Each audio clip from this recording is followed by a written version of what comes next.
தன்னுடைய கரத்தினால பெருமைப்படுத்த வேண்டும் என்ற ஒரே ஒரு நோக்கத்திற்காகத்தான் அவங்க அந்த சேலையில கூட அந்த ப்ளூ கலர் அணிஞ்சிருந்தாங்க. காரணம் என்ன? பண்பாடு, அன்பு என்று சொல்லப்படக்கூடிய அந்த பண்பாடு அந்த அன்னை தெரசாவுக்குள்ள.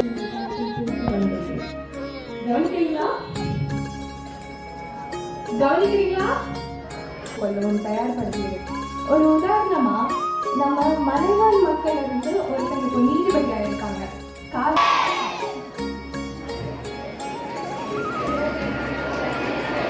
நாங்க ஸ்கூலுக்கு வந்தப்போ முதல் நாள் நீங்க என்ன பாடப்புத்தகம் வந்து பாடமா சொல்லி கொடுத்தீங்க, எப்படி உட்காரணும், நடக்கணும், சாப்பிடணும், பேசணும், வலது கையில வாழ பண்பாடு தான் நீங்க முதல் நாள் சொல்லி கொடுத்தீங்க. படிக்க சொல்லி கொடுக்கலையே.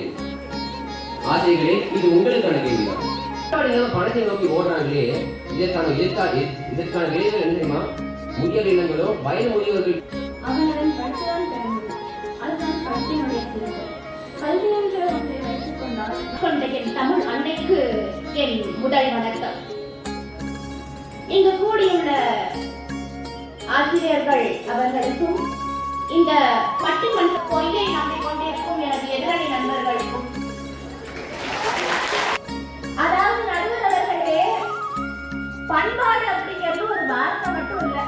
பண்பாடு அப்படிங்கிறது ஒரு சமூகத்தோடைய அடையாளம். அறிவுக்கு போகணும், அதுல செலக்ட் ஆனாதான் வேலைக்கு எடுத்துப்பாங்கன்னு வச்சுக்கோங்க. இன்னைக்கு அரசியல் அப்படிங்கிறது மேடைக்கு மேல தெரியுமா? கல்வி மட்டும்தாங்க இந்த உலகத்தில் இருக்க சிறந்த செல்வம். அதை தாண்டி வேற எந்த செல்வமும் சிறந்த செல்வம் கிடையாது. எது உங்க பண்பாடு? குழந்தை மத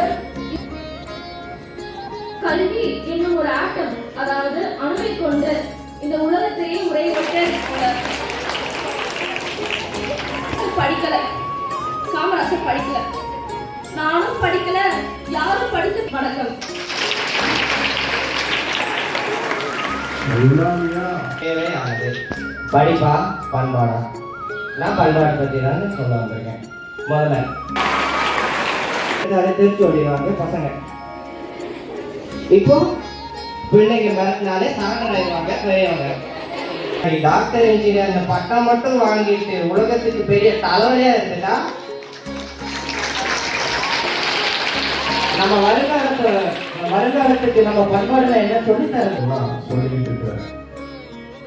அப்ப திரும்ப வந்து சொல்றான் தளபதி அலெக்சாண்டர் கிட்ட, சரி அந்த மனிதரை நான் பார்க்கணும், வர சொல்லி உட்கார்ந்து நன்றாக பேசி சென்றிருக்கும் போட்டியாளர்களுக்கும் என்னுடைய காலை வணக்கங்கள்.